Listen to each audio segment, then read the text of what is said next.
At 70, Kevin Costner reveals who he doesn't want at his funeral. Kevin Costner has built a legendary Hollywood career spanning 4 decades, from the rugged charisma of The Untouchables to the weathered gravitas of Yellowstone. Now at 70, the actor who defined American masculinity for generations is reportedly reflecting on his legacy, including who he wants and doesn't want, standing at his graveside when the final credits roll. Kevin has reached that age where he's thinking about what happens after he's gone, revealed a longtime associate who's worked with Costner on multiple projects. He's not morbid about it, just practical. He wants his memorial to reflect the authentic relationships he built, not Hollywood fakery. And he's been surprisingly candid about certain people he'd rather not have there paying insincere respects. According to those in Costner's inner circle, the actor has privately discussed a short list of entertainment figures whose presence at his eventual funeral would feel like a final betrayal. Individuals with whom his relationships soured beyond repair through public feuds,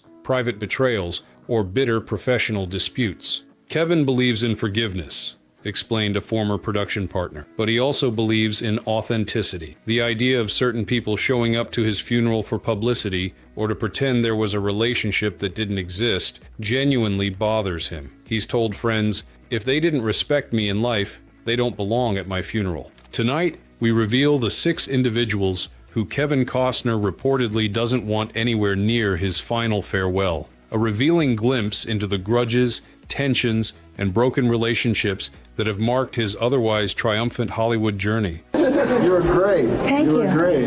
Thanks for having us. That was really generous. Sure. Thanks for 1. Madonna, the pop star who publicly humiliated him. In the early 1990s, Kevin Costner was at the height of his fame, fresh off his directorial triumph with Dances with Wolves and starring in blockbusters like Robin Hood, Prince of Thieves, and The Bodyguard. Madonna was similarly at her cultural peak, pushing boundaries with her groundbreaking Blonde Ambition tour, which became the subject of the documentary film Truth or Dare. What should have been a brief, pleasant interaction between 2 entertainment titans instead became one of the most memorable public humiliations in celebrity history, one that reportedly still rankles Costner 3 decades later. Rumors say Costner once called her concert neat, and she mocked him on camera for it, recalled a former assistant who worked with Costner during this period. He went backstage after one of her shows to be supportive and complimentary. When he told her the show was neat, she waited until he left, then turned to the camera and gagged,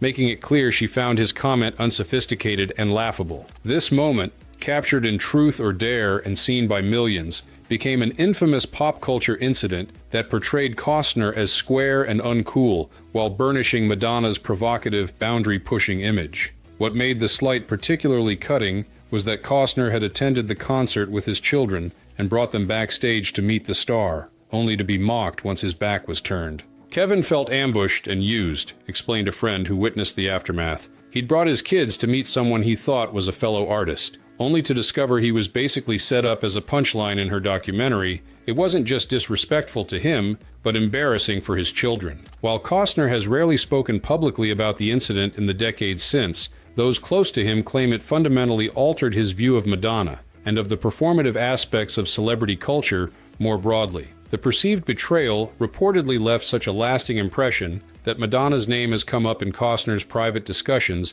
about his eventual funeral arrangements. He mentioned Madonna specifically, claimed a longtime business associate. He said something like, "I don't want anyone at my funeral who would mock me behind my back. If Madonna shows up, have security escort her out." He was half joking, but the hurt was still there all these years later. This lingering resentment speaks to both Costner's long memory for personal slights and his fundamental belief in treating others with dignity, a principle he reportedly feels Madonna violated for the sake of a cheap laugh and a provocative documentary moment. But the pop queen isn't the only star who Costner has reportedly crossed off his funeral guest list. Wait until you hear about his alpha male clash with an Oscar-winning actor known for his intensity. Think about what it is that makes somebody a good parent, and it's about constancy.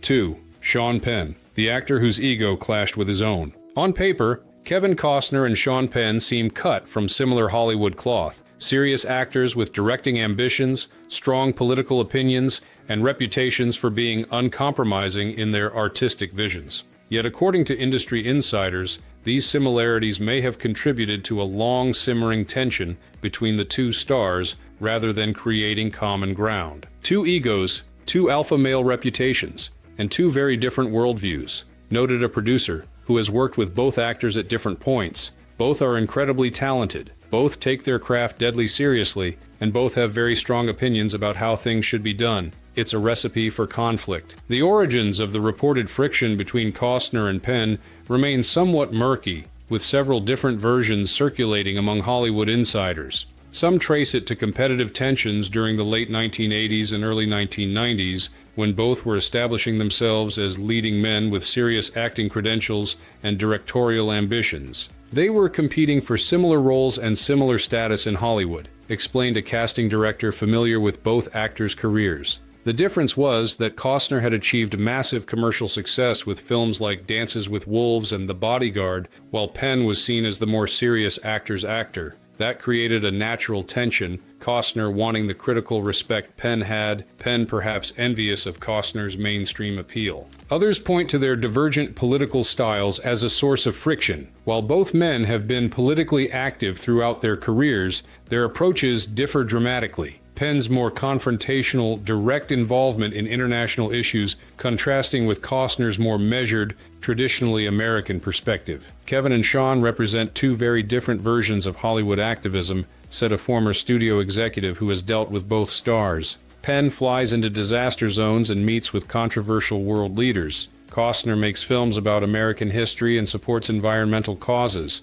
They're both passionate, but their styles couldn't be more different. Whatever the specific cause, the tension reportedly solidified into mutual avoidance over the years. Despite moving in the same Hollywood circles for decades, the two actors have never worked together and are rarely seen at the same events, a separation that appears deliberate rather than coincidental. They've maintained a cold peace by keeping their distance, revealed a longtime Hollywood reporter. But in private, Costner has apparently made comments suggesting he finds Penn's intensity and self-seriousness off-putting. The feeling seems mutual. This professional avoidance has reportedly extended to Costner's thoughts about his eventual funeral, with Penn's name allegedly mentioned among those he wouldn't want in attendance. Kevin once made a comment about not wanting performative grief at his funeral, claimed a friend of the actor. He specifically mentioned Penn as someone who might show up to make it about himself, rather than genuinely honoring their relationship, which has been essentially non-existent. The next name on Costner's list involves more than just a clash of personalities.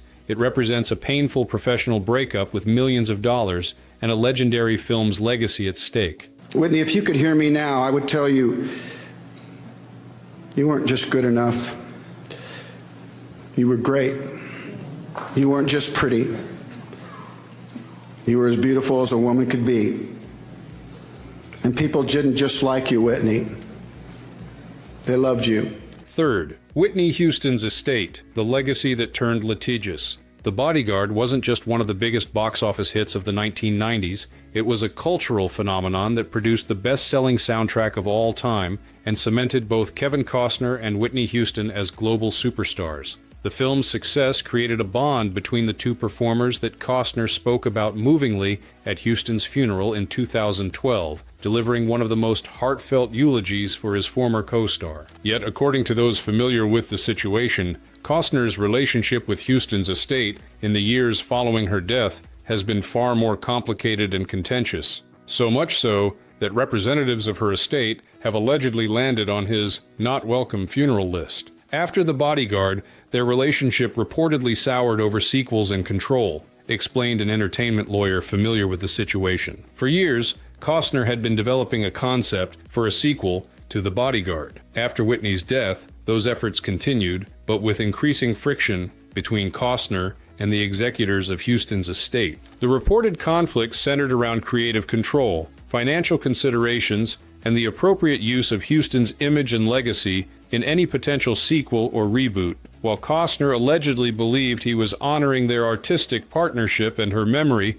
some representatives of Houston's estate apparently viewed his efforts as self-serving or insufficiently respectful of her unique contribution to the original film's success. Kevin felt he was protecting their shared legacy, said a former business associate involved in the discussions. He had specific ideas about how a sequel should honor Whitney's character and performance. But as negotiations with her estate representatives progressed, things apparently became increasingly adversarial. The situation reportedly culminated in heated exchanges and ultimately a breakdown in communication, a particularly painful outcome for Costner, who had genuinely mourned Houston and considered their work together a highlight of his career. It became about lawyers and contracts rather than art and memory, lamented a friend who witnessed Costner's frustration. Kevin felt that certain people managing Whitney's estate were more concerned with control and money than with honoring what he and Whitney had created together. That hurt him deeply. This professional disappointment apparently transformed into personal resentment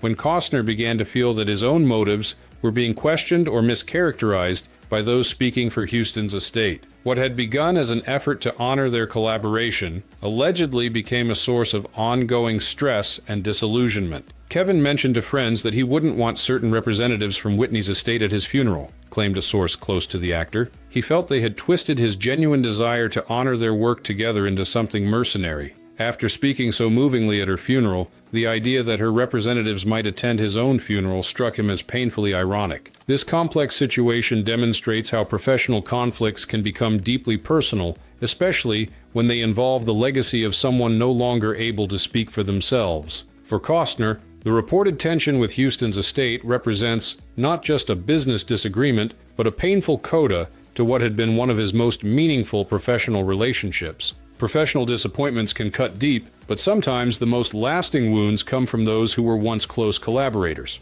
The next name on Costner's list involves a respected co-star in a Western movie that brought old-fashioned tensions to the set.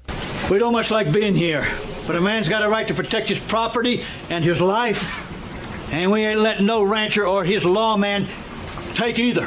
4. Robert Duvall, the co-star and clashing creative vision. In 2003, Kevin Costner directed, produced, and starred in Open Range, a critically acclaimed Western that many consider one of his finest films. Alongside him was Robert Duvall, the legendary actor whose performances in classics like The Godfather, Apocalypse Now, and Lonesome Dove had established him as one of America's greatest actors, particularly in the Western genre. On screen, their partnership yielded powerful results. Behind the cameras, according to Hollywood insiders, their relationship was far more complicated and ultimately damaging. Former Open Range co-star who allegedly clashed with Costner behind the scenes over directing choices, revealed a crew member who worked on the film. What audiences saw was two masterful performances. What we saw on set was a fundamental clash of approaches that created significant tension. The reported conflict stemmed from different creative philosophies. Costner, serving as both director and star,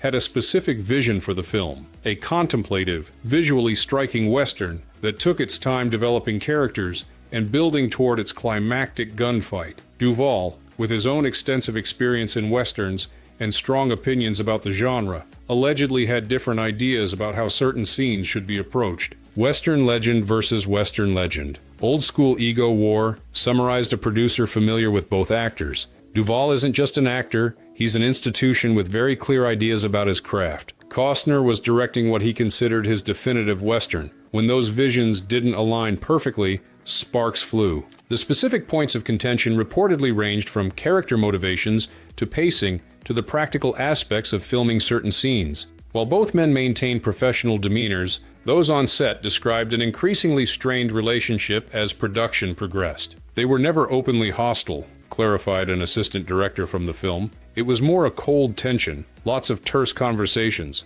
suggestions that weren't taken well, and an overall sense that they had fundamentally different approaches. You could feel Costner's frustration when Duvall would push back on his direction. What made the situation particularly difficult for Costner was his deep respect for Duvall as an actor, a respect that reportedly made the creative conflicts all the more disappointing and personally hurtful. Kevin had idolized Duvall's work, explained a longtime friend of Costner. Having him in the film was initially a dream come true. The fact that the experience didn't live up to those expectations was a real blow. It wasn't just a difficult working relationship, It was the shattering of an illusion about someone he had greatly admired. While both actors have been publicly respectful when discussing the film in subsequent years, those close to Costner claim the experience left a lasting impression, one significant enough to influence his thoughts about who would be welcome at his eventual funeral. Costner mentioned Duvall in the context of people who didn't respect his vision, claimed a confidant. He said something along the lines of, "I don't want anyone at my funeral who didn't respect me enough to trust my direction." It wasn't bitter, more resigned, the disappointment still evident years later. This lingering tension speaks to the personal investment Costner makes in his directorial projects and how deeply he feels what he perceives as challenges to his artistic vision, especially from those he had previously admired. Sometimes the most bitter feuds emerge not from old Hollywood, but from the newest chapter in a legendary career. The next name on Costner's list involves television's biggest modern western and a spectacular fallout that made headlines worldwide. Perhaps you will file these away and lean on them as well and achieve your... 5. Taylor Sheridan, the modern feud that ended an empire. In 2018, Kevin Costner surprised Hollywood by signing on to star in Yellowstone, a television series created by Taylor Sheridan for the relatively new Paramount network. The show became a cultural phenomenon, reaching viewership numbers rarely seen in the modern fragmented television landscape and reinvigorating Costner's career with a new generation of fans. For several seasons,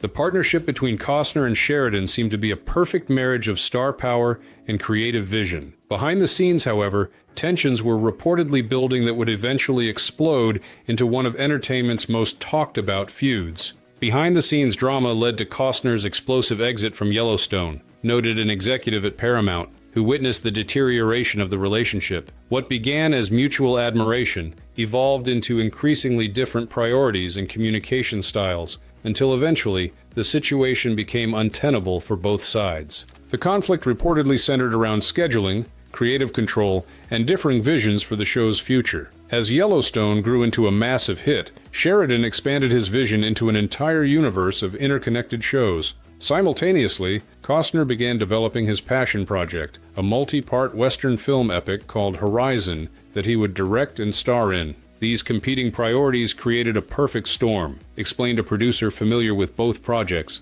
Sheridan needed Costner available for his increasingly ambitious Yellowstone filming schedule. Costner was committed to making Horizon, a project decades in the making. Something had to give. The situation allegedly deteriorated through a series of miscommunications, scheduling conflicts, and increasingly public disagreements about Costner's availability and commitment to Yellowstone. What had been a private professional disagreement spilled into the public arena, with leaks to entertainment media creating a narrative that damaged both parties' reputations. Things got ugly in a very public way, said a longtime Hollywood reporter who covered the fallout. Sources from both camps were feeding different versions of events to the press. Costner was portrayed as difficult and uncommitted to the show that revitalized his career. Sheridan was characterized as demanding and unreasonable. The truth, as usual, was somewhere in between. The conflict ultimately resulted in Costner's departure from Yellowstone, leaving the hit show's future in question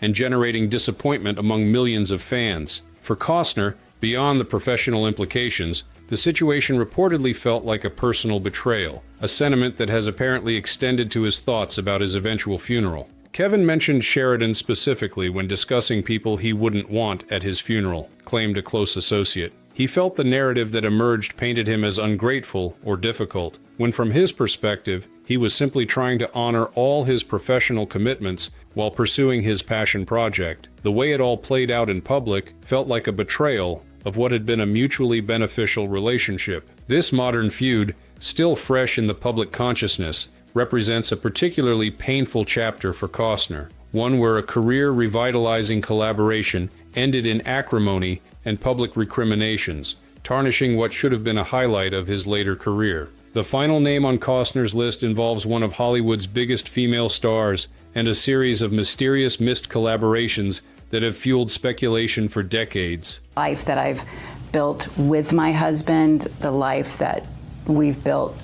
6. Julia Roberts, the superstar collaboration that never happened. In Hollywood's upper echelon of stardom, few names shine as brightly as Kevin Costner and Julia Roberts. Both achieved extraordinary fame in the late 1980s and early 1990s, becoming defining movie stars of their generation. Yet despite their parallel trajectories and seemingly natural on-screen potential, the two have never appeared together in a film, a curious absence that industry insiders claim conceals a complex and frosty relationship. Never confirmed, but they were supposed to work together multiple times, and projects kept collapsing, revealed a veteran casting director who has worked with both stars. In Hollywood, when two major stars repeatedly circle projects together but never actually make a film, it usually means there's a story there, often one neither side wants to tell publicly. According to those familiar with the situation, Costner and Roberts were attached to several potential projects throughout the 1990s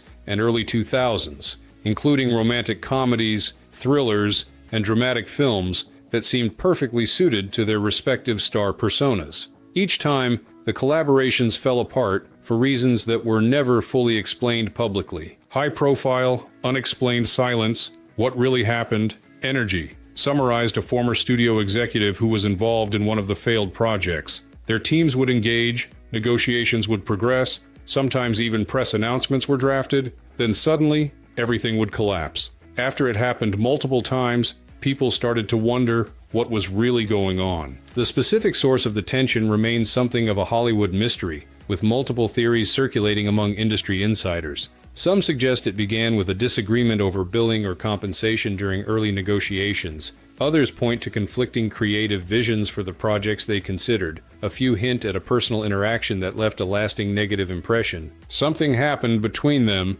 but both camps have been remarkably disciplined about keeping it private, noted a publicist who has worked with several major stars. In an industry where everything eventually leaks, the silence around Costner and Roberts is unusual and telling. Whatever the cause, the reported tension has apparently persisted for decades, with the two stars maintaining a polite but distant relationship in public while carefully avoiding any professional collaboration. This long-standing avoidance has allegedly extended to Costner's private thoughts about his funeral arrangements. Kevin made a comment about not wanting people at his funeral who had rejected opportunities to work with him, claimed a friend of the actor. Julia's name came up specifically. He said something like, "If she didn't want to make a movie with me when I was alive, I don't need her at my funeral pretending she cared." This lingering resentment speaks to both the mysterious nature of their non-relationship and Costner's apparent sensitivity about perceived professional rejections. For someone who has built his career on strong partnerships and collaborative filmmaking,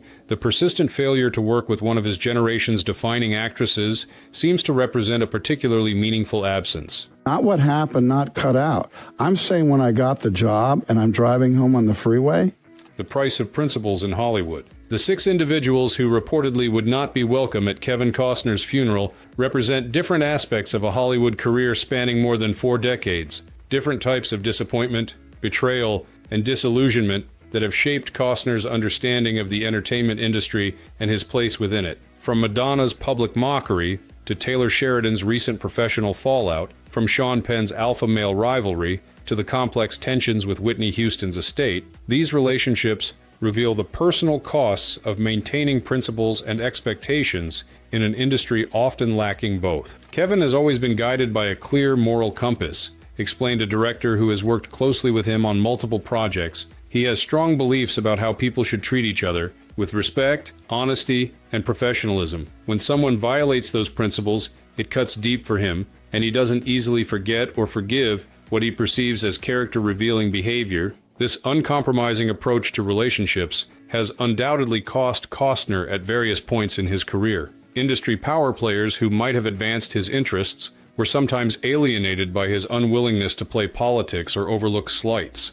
Potential collaborations with major talents never materialized because he refused to compromise his vision or values. Kevin could have had an easier career if he'd been more willing to let things slide, observed a longtime agent who has negotiated many of Costner's deals. But that's not who he is. He'd rather stand by his principles and accept the consequences than compromise what he believes is right. This moral clarity has sometimes been misinterpreted as arrogance or inflexibility in an industry where accommodating powerful egos is often seen as necessary for success. Yet it has also earned Costner deep loyalty from those who share his values, actors, crew members, and collaborators who have worked with him repeatedly throughout his career. For every person on Kevin's not welcome list, there are dozens who would drop everything to work with him again, emphasized a producer who has collaborated with Costner on multiple films. He inspires that kind of loyalty because people know exactly where they stand with him. He's straightforward, fair, and appreciative of good work. As Costner enters his 70s,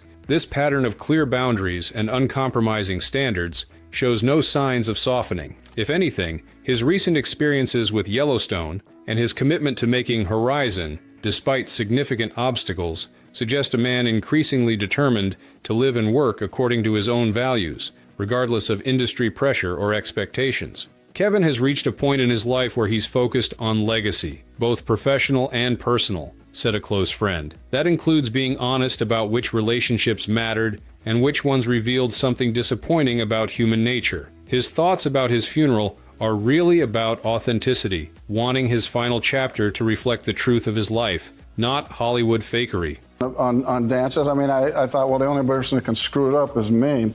But The man behind the star. Beyond the specific grudges and disappointments revealed by his reported funeral wishes, Costner's reflections offer a window into the rarely seen personal side of a very public figure, the actual man behind the iconic roles and carefully managed public appearances. Unlike his public image as the embodiment of steady American masculinity, the private Costner revealed through these relationships appears more complex, sensitive to slights, deeply hurt by betrayals, and surprisingly vulnerable to criticism from those he respects. People think of Kevin as this unflappable, strong, silent type because of the roles he's played, observed a longtime friend. The reality is more nuanced. He feels things deeply. Criticism cuts him. Betrayal wounds him. Disrespect lingers with him. He just doesn't show it publicly the way some stars do. This emotional sensitivity coexists with genuine toughness and resilience, qualities that have allowed Costner to weather spectacular career highs and devastating lows